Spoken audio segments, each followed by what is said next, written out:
खरी कसौटी न्यूज के दर्शकों को केसी बिश्नोई का नमस्कार। उत्तर प्रदेश के मुख्यमंत्री योगी आदित्यनाथ का आज जन्मदिन है। खरी कसौटी परिवार उनको हार्दिक शुभकामनाएं प्रेषित करता है। आज के कार्यक्रम में आज के ही दिन विश्व पर्यावरण दिवस है, उस पर एक रिपोर्ट रहेगी।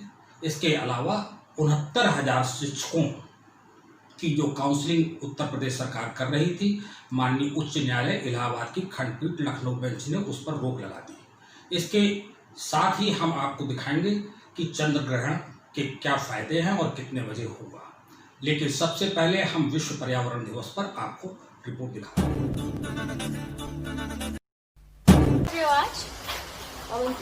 आज विश्व पर्यावरण दिवस है, इस मौके पर हम पेड़ लगा रहे हैं। आजकल लोग बड़ी बड़ी मल्टी स्टोरी बिल्डिंग बना रहे हैं, पेड़ों को काटते जा रहे हैं, जिससे हमें बहुत तरह की परेशानियां होती है। जैसे कोरोना भी है, तो इसका भी एक विश्व पर्यावरण दिवस से जोड़ना चाहिए इसे। और पेड़ हमें ऑक्सीजन देते हैं, हमारी रक्षा करते हैं, हमारी धरती की रक्षा करते हैं। जब हमारी धरती खुली भरी रहे तभी हम लोग खुले भरे रहेंगे, नहीं तो हमारा विकास भी नहीं होगा। जैसे हमने जाना आज की सरोज जी से, आज सुबह सुबह वो उसके पेड़ पौधे लगा रही हैं, अपने आसपास को वातावरण को शुद्ध रखने की एक प्रयास कर रही हैं। आज सरकार की तरफ से विश्व पर्यावरण दिवस मनाया जाता है 5 जून को। तो हम जैसे सभी जानते हैं कि पर्यावरण हमारे लिए कितना आवश्यक है, ऑक्सीजन हमारे लिए कितनी आवश्यक है। जिस तरीके से पानी, हवा और उसी में हमारा ऑक्सीजन बहुत ही महत्वपूर्ण भूमिका निभाता है। जिस तरीके से हम देख रहे हैं इतने सारे आंधी तूफान और ये कोरोना वायरस जैसी चीज़ें आ रही हैं, ये सिर्फ और सिर्फ दूषित वातावरण की वजह से भी एक इसका बहुत बड़ा रीज़न है। तो हम जितने से ज़्यादा पेड़ लगाएंगे, कहते हैं जितने ज़्यादा से ज़्यादा जनसंख्या बढ़ती जाती है उतने ज़्यादा कार्बन डाइऑक्साइड सिक्रीट करने के लिए, कार्बन डाइऑक्साइड छोड़ने वाले लोग हमारे आसपास बनने शुरू होते हैं। तो अगर ऑक्सीजन भी उतनी ही मात्रा में पर्यावरण में बनी रहेगी तो दोनों का जो संतुलन है वो बिल्कुल ही बैलेंस रहेगा। कहते हैं पर्यावरण का मतलब ही यही होता है, चारों ओर से आवरण इस ढका हुआ। तो हमारे चारों ओर से ढका हुआ, हमारे को सुरक्षा देने वाला हमारा पर्यावरण हमेशा खिलखिलाता रहे, हरा भरा रहे। जैसे आज ये मौसम है, आज ये खुद से अपने आप से बहुत ही खुश है क्योंकि आज हम विश्व पर्यावरण दिवस मना रहे हैं। मुख्यमंत्री योगी आदित्यनाथ जी के लिए कुछ संदेश देना चाहेंगी आप? हाँ, आज 5 जून है, हमारे माननीय मुख्यमंत्री योगी आदित्यनाथ जी का जन्मदिन है। उनको खरी कसौटी परिवार की ओर से, खरी कसौटी चैनल की ओर से जन्मदिन की हार्दिक शुभकामनाएं। आज विश्व पर्यावरण दिवस के अवसर पर उत्तर प्रदेश के मुख्यमंत्री योगी आदित्यनाथ ने वृक्ष लगाए और लोगों से आह्वान किया कि वृक्ष ज़्यादा से ज़्यादा लगाएं। प्राथमिक सहायक शिक्षक भर्ती में 69,000 शिक्षकों को भर्ती करना था उत्तर प्रदेश सरकार को, जिसकी काउंसलिंग चालू हो गई थी। उसमें माननीय उच्च न्यायालय इलाहाबाद की खंडपीठ लखनऊ बेंच ने रोक लगा दी है। इस पर कानून विशेषज्ञ डॉक्टर LP मिश्रा जो वरिष्ठ अधिवक्ता हैं, उनकी राय सुनते हैं। ये विवाद देखिए बहुत दिनों से उठ रहा है जी। शिक्षा मित्र 1 लाख करीब 47,000 और इससे भी ज़्यादा शुरू में नियुक्त हुए थे, उस समय जब BTC ट्रेंड कैंडिडेट उपलब्ध नहीं थे। उत्तर प्रदेश में हजारों वैकेंसियां जो है वो पद खाली पड़े हुए थे और शिक्षक नहीं थे। उस समय एक योजना बनाई गई कि साहब जो है वो जो इंटरमीडिएट हैं और उसी गांव के रहने वाले हैं, उनको जो है वो शिक्षा मित्र के रूप में एक निश्चित मानदेय कर लिया जाए जब तक भर्ती न हो जाए। पहले ये एक जो है वो सर्व शिक्षा अभियान में था। बाद में उत्तर प्रदेश सरकार ने एक शासनादेश जारी करके ये कहा कि इनकी सबकी नियुक्तियां जो रिक्त पद हैं उन पे किया जाए। ये भर्ती नहीं हो पाई, BTC ट्रेंड नहीं हो पाए, इनकी योग्यताएं जो है वो अर्हताएं जो है बराबर बदलती रही, चेंज होती रही इंस्टीट्यूट से, और लगभग 15-16 साल तक इन लोगों ने काम कर लिया। तब तत्कालीन सरकार ने एक निर्णय लिया। देखिए, राइट टू एम्प्लॉयमेंट है जी, लेकिन राइट टू एम्प्लॉयमेंट अगर उसको नौकरी मिल गई है और उसके बाल बच्चे पढ़ रहे हैं, पल पोष रहे हैं, उनका पालन पोषण हो रहा है, तो तो उस नौकरी से हट जाना उसके लिए ज़्यादा दुष्कर है बनिस्बत उसके लिए जिसको अभी तक नौकरी नहीं मिली है, चाहे वो शिक्षक हो चाहे कोई भी हो। बिल्कुल। क्योंकि एक आदमी के बच्चे स्कूल जा रहे हैं, एक आदमी को मेडिकल फैसिलिटीज मिल रही उसी की आय से, तो उसके लिए ज़्यादा दुष्कर होता है। बहुत से लोग बीटीसी ट्रेंड नहीं थे उस समय, टीटी के पहले जी। तो राज्य सरकार ने निर्णय लिया कि इनको सर्विस में रहते हुए इनको ग्रेजुएशन करने की सुविधा दे दी जाए करेस्पॉन्डेंस कोर्स से, और इनको बीटीसी प्रशिक्षण या तो 6 महीने का रेगुलर दे दिया जाए, या जो है वो रेगुलर 2 साल का कोर्स जो है वो पत्राचार द्वारा माध्यम से कर दिया जाए, ठीक, कि जिससे कि ये क्वालिफाइड हो जाएं। जी। तो इन्होंने बीटीसी कर लिया, कार्य करते हुए सरकारी खर्चे पर तनख्वाह भी पाते रहे, कार्य करते रहे, और बीटीसी कर लिया, और इन्होंने ये ग्रेजुएट भी हो गए। टीचर्स एजुकेशन ट्रेनिंग आ गई, टेस्ट आ गया, टेस्ट टीचर्स एजुकेशन टेस्ट आ गया, एक और टेस्ट आ गया। तो बहुत सारे लोग थे जो बीटीसी थे, ग्रेजुएट थे, लेकिन टीटी नहीं थे।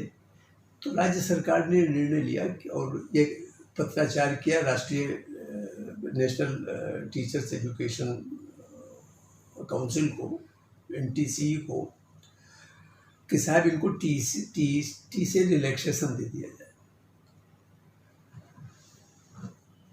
NCTE ने जो है इनको रिलैक्सेशन ग्रांट कर दिया, और ये सारे के सारे टीचर जो शिक्षा मित्र थे, जो करीब 14-15 साल से पढ़ा रहे थे, एक निश्चित मानदेय पा रहे थे, वो सब रेगुलर कर दिए गए। एक आदमी ने उसको चैलेंज किया कि ये क्वालिफाइड नहीं है, जो क्वालिफाइड नहीं है वो नियुक्त नहीं किए जा सकते। अब उसमें 2 दृष्टिकोण हैं। एक दृष्टिकोण तो ये है कि अगर कोई ट्रेनिंग जरूरी है, कोई इम्तहान जरूरी है, और आदमी किसी काम के लिए, किसी संयोजन के लिए, उस संयोजन का कार्य आदमी वर्षों से कर रहा है, तो उसके एक प्रिजम्पशन हो जाता है कि वो क्वालिफाइड है। बिल्कुल। दूसरा ये है कि भाई शिक्षा ऐसे क्षेत्र में जो है वो जो शिक्षक को योग्यता रखनी चाहिए। फिलहाल जैसा भी हो, जो भी हुआ हो, वो फुल बेंच ने, यहाँ की हमारी फुल बेंच ने, 3 जजेस के माननीय न्यायाधीशों की पीठ ने एक फैसला दिया कि इनका जो है रेगुलराइजेशन गलत है, क्योंकि ये सब टीईटी नहीं है, और NCTE को भी टीईटी जो है वो रिलैक्स करने का कोई अधिकार नहीं है। वो मामला सुप्रीम कोर्ट में गया। सुप्रीम कोर्ट ने फुल बेंच के फैसले को बरकरार रखा, लेकिन सुप्रीम कोर्ट चूंकि कंप्लीट जस्टिस करने का उसको पावर है, तो उसने कहा कि भाई हम 2 परिस्थितियों में, एक तो ये 1,47,000 45,000 ये शिक्षा मित्र हैं जो ये अनएम्प्लॉयड हो जाएंगे। अब यहाँ से पैदा होता है अनएम्प्लॉयड हो जाएंगे, इनकी रोजी रोटी से, नौकरी से हटा दिए जाएंगे। और एक तरफ ये है कि शिक्षा में जो शिक्षक नियुक्त हो योग्यताधारी होने चाहिए, जो प्रोस्पेक्ट है। इसलिए उन्होंने 2 आदेश किए कि एक तो राज्य सरकार इनको वेटेज देने की बात तय कर ले, बिल्कुल। दूसरे इनको तब तक जब तक 2 भर्ती की प्रक्रिया जो है बराबर, लगातार 2 भर्ती की प्रक्रिया में इनको बैठने का मौका दिया जाए, और अगर ये क्वालिफिकेशन ले लिए, चूँकि इसमें बहुत लोगों ने कहा कि अब हम टीटी हो गए हैं, तो जो हो गए हैं क्वालिफिकेशन, यानी जो ग्रेजुएट हैं, जो बीटीसी ट्रेंड हैं, और जो टीटी भी पास हैं, या तो पास हो चुके हैं अब तक सुप्रीम कोर्ट के जजमेंट तक, या आनंद कुमार का जजमेंट है वो केस का, या आगे प्राप्त कर लें, यानी 2 रिक्रूटमेंट में बैठने तक अगर प्राप्त कर लें, तो इनको जो है वो वेटेज दे दी जाए। राज्य सरकार ने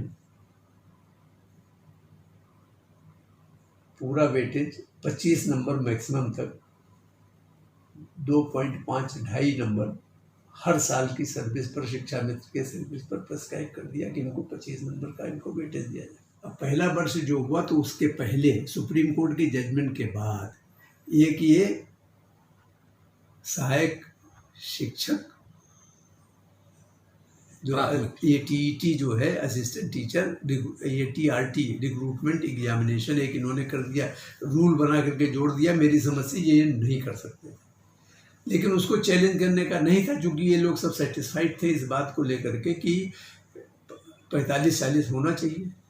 अब आपने दूसरी एक भर्ती कर ली, उसमें 40,000 करीब सेलेक्ट हुए, 68,000 या 70,000 कुछ वैकेंसी, 69,000 कुछ वैकेंसी के खिलाफ। 69,000 तो अब की है, ये मैं 2018 की बात कर रहा हूँ। यानी 20-25-30,000 वैकेंसी जो है वो खाली रही, नहीं हो पाई। खैर वो तो अलग विषय है। अब 2019 में आपने क्या किया कि आपने ATRT लिया, तब तक कोई परसेंटेज नहीं प्रेस्क्राइब की मिनिमम पास करने के लिए, और इम्तहान हो गया 6/1 को। एक रिपीटिशन इलाहाबाद में हो गई कि साहब इन्होंने तो मार्क्स में प्रेस्क्राइब ही नहीं किया, प्रेस्क्राइब करना था, तब इन्होंने धक्के से जाके कह दिया कि हमने मार्क प्रेस्क्राइब कर दिया। और 7 को जो है वो 7 तारीख को जो है वो आपने मार्क प्रेस्क्राइब कर दिया 65-60। तो एक प्रश्न तो ये है कि जब 2 रिक्रूटमेंट सुप्रीम कोर्ट ने कहा है कि 2 में वरीयता दी जाएगी इनको, तो दो में, एक में आप 45-40 करोगे, एक में आप 65-60 करोगे, ये तो गड़बड़ हो गया फिर ना। बिल्कुल। चाहे ऑब्जेक्टिव हो, चाहे सब्जेक्टिव हो, चाहे जो हो, तो वो उसको यहाँ पर चैलेंज हुआ। वो सिंगल जज ने इस बात को मान लिया कि उनको 45-40 होना चाहिए। उसका डिवीज़न बेंच में गए ये लोग, सरकार गई और भी लोग गए, और उसमें जो है वो डिवीज़न बेंच ने जो है ये सिंगल जज के फैसले को ख़त्म कर दिया और ये कहा कि नहीं, ये 65-60 होना चाहिए, सरकार को अधिकार है। उसके खिलाफ मामला सुप्रीम कोर्ट में गया। सुप्रीम कोर्ट ने एक आदेश उसमें पारित किया है, और ये पारित किया, 14 तारीख लगाई है, सबको जवाब मांगा है, और ये कहा है कि जो भी शिक्षा मित्र कर रहे हैं जितने काम, वो 1 लाख कुछ है, यहाँ देख लीजिएगा, और 69,000 वैकेंसी जो है वो प्रकाशित है जो सब्जेक्ट में है। 1 लाख कुछ शिक्षा मित्र है। जो शिक्षा मित्र काम कर रहे हैं काहे पर, उन पदों पर जो असिस्टेंट, जो सहायक अध्यापक है और सहायक अध्यापक के पदों पर काम करते हुए जो कर रहे हैं, उनको डिस्टर्ब न किया जाए, यानी उनको हटाया न जाए, और उन वैकेंसीज पे नियुक्ति न की जाए। ये आदेश हो गया, 14 तारीख वहाँ लगी है। तो अब भाई, जब पहला सवाल तो वो तो मेरिट पे है कि 65-60 होना चाहिए कि 45-40 होना चाहिए, वो तय होगा। और जब सुप्रीम कोर्ट ने कह दिया कि उनके अलावा वैकेंसी पे जो पद रिक्त है उन पे करें, कोई पद रिक्त है ही नहीं, चूँकि 69,000 आपने विज्ञापित किया है, और 69,000 विज्ञापित करने के बाद जो है जो पोस्ट एडवर्टाइज नहीं की उस पर तो आप सिलेक्शन कर नहीं सकते हो। 69,000 है विज्ञापित पद, और जो है 1 लाख से ज़्यादा शिक्षा मित्र काम कर रहे हैं, तो आप वैकेंसी कैसे कर रहे हो भाई, कैसे, किस हिसाब से कर रहे हो? लेकिन वो तो सब अलग चीज़ हो गई। ये तो उसके बाद काउंसलिंग चालू कर दी। उसके बाद अब उसे काउंसलिंग काहे के लिए कर रहे हैं, जब आप नियुक्ति ही नहीं दे सकते हो कि नियुक्त न किया जाए। सुप्रीम कोर्ट कहती है कि जो शिक्षा मित्र के द्वारा धारित पद हैं उन पर नियुक्त न किया जाए, तब जो है आप कैसे आप काउंसलिंग करने की क्या जरूरत है? नेसेसरी आप कर रहे हो एक हवा बनाने के लिए कि मैं एम्प्लॉयमेंट कर रहा हूँ, ऐसा तो नहीं हो सकता। अब दूसरी बात कि अब आपने ये जो इम्तहान किया, और इम्तहान में भाई ऐसा है कि जब सवाल गलत है, अब 1 नंबर से, जैसे मान लीजिए आदमी को 97 चाहिए और उसके 96 हैं, 1 नंबर उसका कम है, तो वो क्या होगा कि ये भर्ती नहीं है, इस पर मेरिट नहीं बनेगी। मेरिट बनेगी बाद में जाकर के, हाई स्कूल, इंटरमीडिएट, BA और BTC के नंबर के आधार पे। लेकिन ये जो इसमें नहीं पास होगा, 1 नंबर से, 2 नंबर से, 3 नंबर से जो नहीं पास होगा, वो अपना दरखास्त ही नहीं दे सकता जिला विशिष्ट शिक्षा अधिकारी के सामने कि साहब हमारे भी कैंडिडेचर पे जो है उम्मीदवारी पे विचार कर लिया जाए, नहीं दे सकता। वो अलग हो गया, वो एम्प्लॉयमेंट के लिए नहीं कंसिडर हो सकता। तो ये फंडामेंटल राइट जो कॉन्स्टिट्यूशन का, हमारे संविधान का है, राइट टू लाइफ और राइट टू एम्प्लॉयमेंट, योग्यता के हिसाब से उसका वायलेशन है, आर्टिकल 14 का वायलेशन है। और वो सवाल गलत है, नहीं समझा? तो अगर सवाल गलत है, आपने फाइनल की आंसर निकाला है वो गलत है, या 1 से ज़्यादा उत्तर किसी का संभव है वो है, तो 1 से उत्तर संभव ज़्यादा है तो या तो आप सब पे नंबर दीजिए या उस क्वेश्चन को डिलीट कर दीजिए। अगर आपका सवाल ही गलत है तो सवाल को डिलीट कर दीजिए। अगर एक सवाल से 1 से ज़्यादा आंसर है तो जो है वो उसको सबको नंबर दे दीजिए। आपका की आंसर अगर गलत है, अगर A आंसर होता है, आपने अपने फाइनल की आंसर में B दे दिया है, तो उस सवाल को आपको डिलीट करना पड़ेगा। तो इस तरह से जो है इनके नंबर जो 2 या 3-4 नंबर से रह गए हैं, अगर 4 या 5 सवाल गलत हैं तो जो है वो उनको भी काउंसलिंग में शामिल किया जाना चाहिए। ये उस 65-60 से इसका कोई मतलब नहीं है, ये अलग है, तो इसलिए उनको शामिल किया जाना चाहिए। तो माननीय उच्च न्यायालय ने देखा और ये पाया कि सवाल गलत हैं, या तो सवाल गलत है, या एक सवाल के जो है एक से ज़्यादा आंसर है। ऑब्जेक्टिव क्वेश्चन का मतलब ये होता है कि एक ही आंसर सही होना चाहिए। तो उन सवालों पे मैं नहीं जा रहा हूँ, ज़्यादा टिप्पणी करने की ज़रूरत नहीं है, क्योंकि अभी मामला उच्च न्यायालय में भी जाती है ना। मिश्रा जी ये बताइए, ये तो बच्चों से, छोटे बच्चों से जुड़ा है, जहाँ से न्यू, अगर हम कहते हैं कि बच्चे इस देश की न्यू हैं, तो अगर उनके साथ सरकार इतनी संवेदनशील नहीं है तो इसका क्या मतलब माना जाए?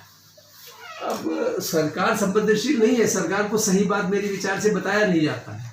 सरकार के स्तर पर ये बात उठी थी तो 3 सवाल जो आउट ऑफ कोर्स थे उनको हटा दिया गया, यानी 150 सवालों में से 147 रह गए जिसमें समीक्षा की गई। लेकिन जब सरकार को बताया ही नहीं जाएगा, और प्रक्रिया जो है कि सब्जेक्ट एक्सपर्ट ऑब्जेक्शन लेंगे, सब्जेक्ट एक्सपर्ट को भेजेंगे, आप सब्जेक्ट एक्सपर्ट को आप सही सब्जेक्ट एक्सपर्ट को भेज ही नहीं रहे हो, कुछ करके अपना घूम घूम करके खुश करने के लिए कर रहे हो। यानी ब्यूरोक्रेसी को ये चाहिए कि शासन को सही बात बताए।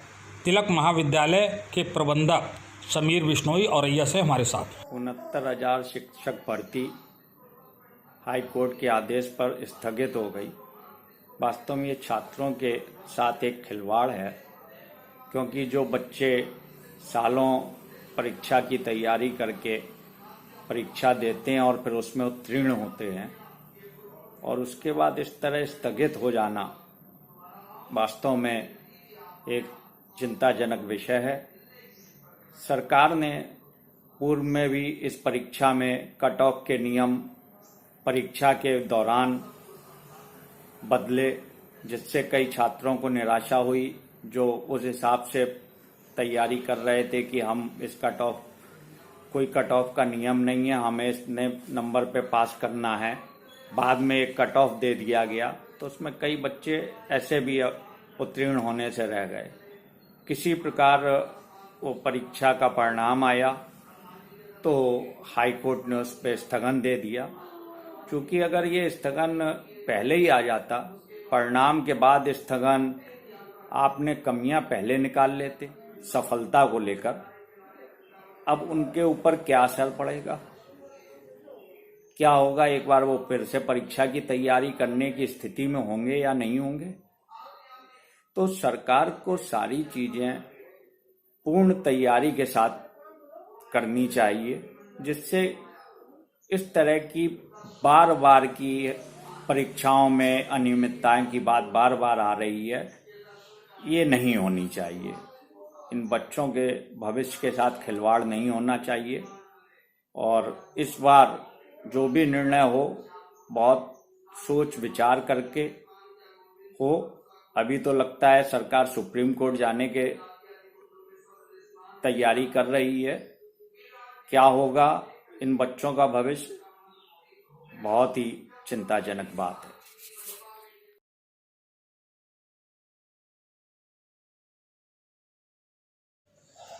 आज साल का दूसरा चंद्र ग्रहण 11:16 पर लगेगा, जो 6 जून 2:32 तक रहेगा। गर्भवती महिलाएं इसका विशेष ध्यान हमें रखें। लिखना मत भूलें। आपके सुझाव और शिकायतें हमारे लिए बहुत बहुमूल्य हैं। आपकी कोई इर्द गिर्द अगर घटना हो रही हो तो आप हमें भेज सकते हैं। हमारा व्हाट्सएप नंबर है 9415006460। फिर मिलेंगे इसी चैनल पर, तब तक के लिए लेते हैं विदा। नमस्कार।